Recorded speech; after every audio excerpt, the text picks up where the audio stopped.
आज के एपिसोड में तुम से तुम तक की कहानी एक बेहद भावुक और दिल को छू लेने वाला मोड़ लेने वाली है।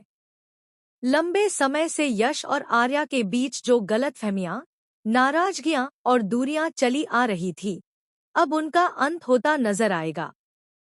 सच्चाई सामने आने के बाद आर्या को अपनी गलती का एहसास होगा और वह यश से माफी मांगने का बड़ा फैसला लेगी। एपिसोड की शुरुआत होती है आर्या की बेचैनी से। पिछले कुछ दिनों में हुई घटनाएं उसके दिमाग में बार बार घूम रही होती हैं। उसे याद आने लगता है कि कैसे उसने कई बार बिना पूरी सच्चाई जाने यश पर शक किया, उसकी बातों पर विश्वास नहीं किया और उसे गलत समझती रही।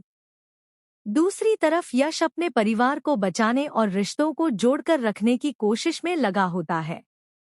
उसने कई मुश्किलों का सामना किया, लेकिन कभी किसी के खिलाफ शिकायत नहीं की। यही बात अब आर्या को अंदर से परेशान करने लगती है।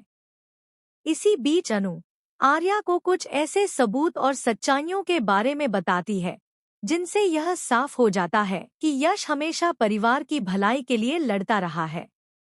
उसने कई बार खुद दर्द सहा, लेकिन अपने अपनों को मुश्किलों से बचाने की कोशिश की।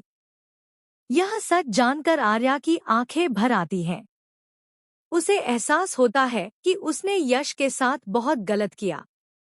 वह सोचने लगती है कि जिस इंसान ने हमेशा परिवार का साथ दिया, उसी पर उसने सबसे ज्यादा सवाल उठाए।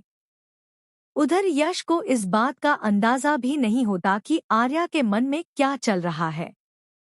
वह हमेशा की तरह शांत और अपने काम में व्यस्त रहता है। कुछ समय बाद पूरा परिवार एक साथ बैठा होता है।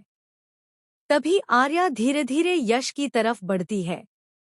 सभी लोग हैरानी से उसे देखने लगते हैं। किसी को समझ नहीं आता कि आखिर वह क्या करने वाली है। आर्या की आंखों में आंसू होते हैं। वह यश के सामने खड़ी होकर कहती है, यश, मैंने तुम्हें गलत समझा। मैंने बिना पूरी सच्चाई जाने तुम्हारे बारे में राय बना ली। मुझे माफ कर दो। यह सुनते ही वहां मौजूद सभी लोग भावुक हो जाते हैं।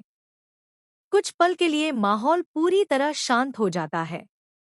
यश भी आर्या की बात सुनकर हैरान रह जाता है, लेकिन वह गुस्सा करने के बजाय मुस्कुराते हुए कहता है कि रिश्तों में गलतफहमियां हो जाती हैं, लेकिन सबसे जरूरी बात यह है कि लोग समय रहते सच को पहचान लें। यश की यह बात सुनकर आर्या और भी भावुक हो जाती है। वह महसूस करती है कि